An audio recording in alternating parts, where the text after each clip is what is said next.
I was in a state of disbelief. We were marching. We were like an army that was taking one square after the other, one square after the other. I was detained and tortured by state security police when Mubarak was in power. Of course, I don't want to return to these days. We deserve better than those military generals and their sons and their daughters.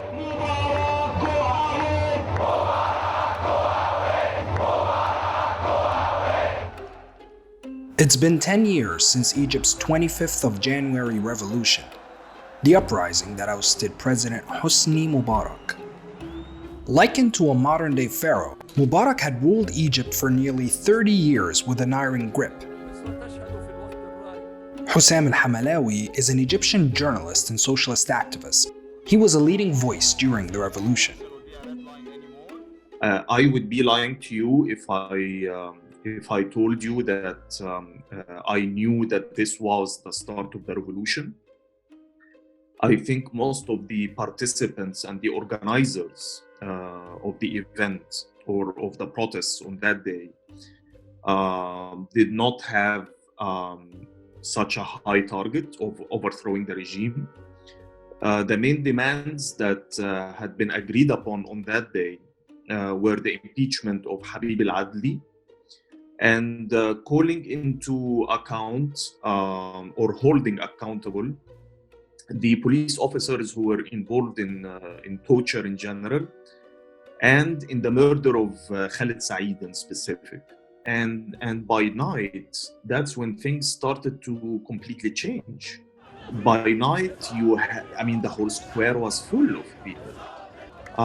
And my feeling was that if these protests continue till Friday, if we manage to sustain the mobilization till Friday, then we can start talking about a revolution. On the 27th of January, Mubarak's government cut off nearly all access to the internet. It also ordered the shutdown of mobile phone networks. These attempts to stop protesters from organizing failed. The next day, after Friday prayers, hundreds of thousands assembled in Cairo and other cities around Egypt. And I just looked behind me and I was like, oh my God, I couldn't see the end of the masses at the time. And I remember I ran quickly on top of a pedestrian bridge in Demirdash so as to look. And these were like the biggest and the most huge crowds I've ever seen in my whole life, in Egypt at least. So, I was crying, to be honest. I was crying not just because of tear gas, but I was crying because I felt that all of those years, when you lived in fear, when you lived every night expecting the door, a knock on your door, and then state security police would come in and snatch you. All of these memories, were just like running like a film reel in front of me in few seconds. Yeah, this was the day when we really felt like, empowered.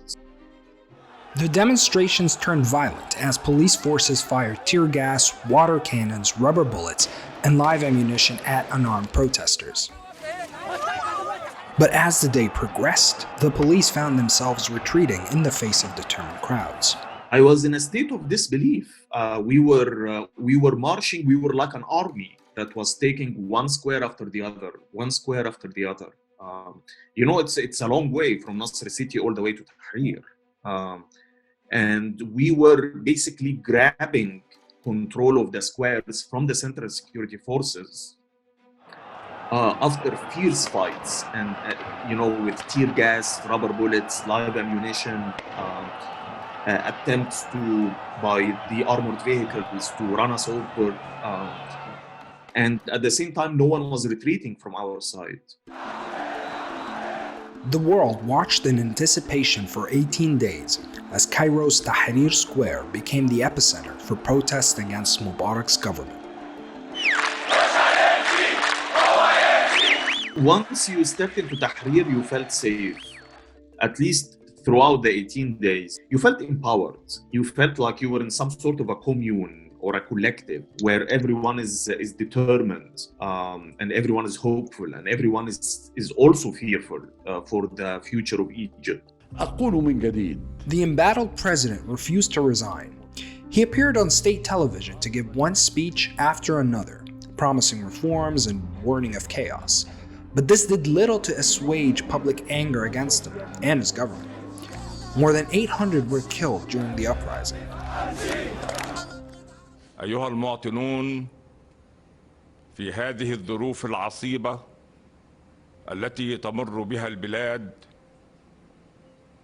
قرر الرئيس محمد حسني مبارك تخليه عن منصب رئيس الجمهورية.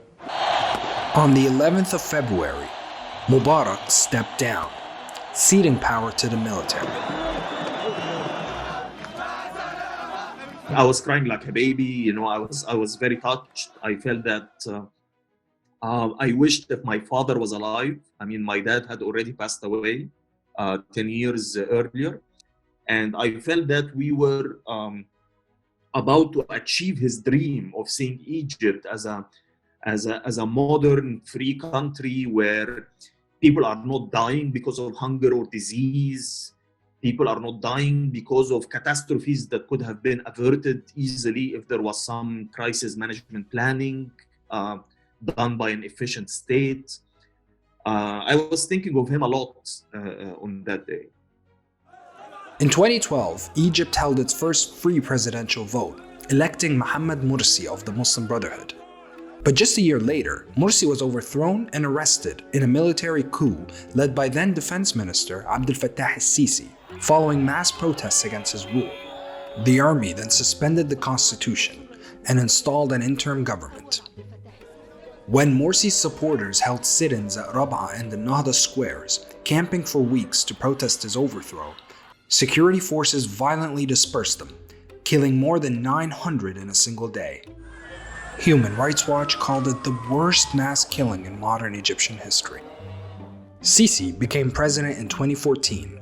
His government heavily cracked down on dissent, imprisoning an estimated 60,000 political prisoners.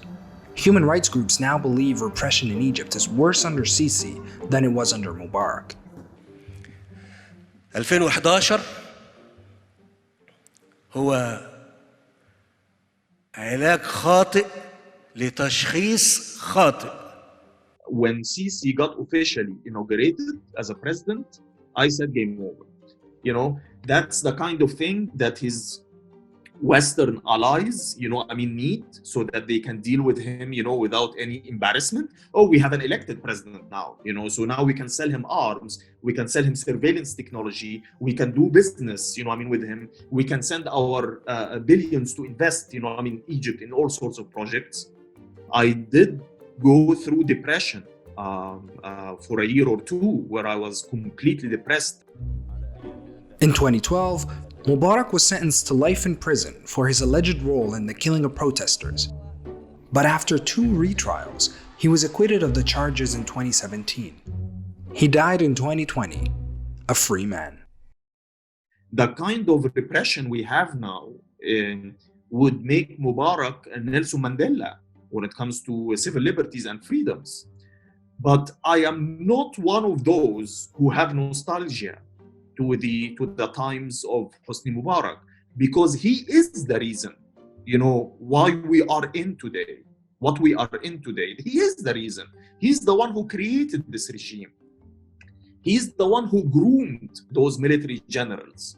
He's the one who created this horrific police state. So I by no means am I nostalgic, to the times of Moubarak. I was detained and tortured by state security police when Moubarak was in power. Of course, I don't want to return, to these days. We deserve better than those military generals and their sons and their daughters who continue to rule us in a royal-like dynasty since 1952. We will not gonna get rid of Sissi anytime soon. I'm realistic about this. But the reasons for which the January Revolution happened, the reasons are still there, which is repression and police brutality, authoritarianism, and the lack of social justice. And no military regime and no regime whatsoever that's gonna come out of this current political formula is gonna satisfy or solve these problems anytime soon, whether soon or later.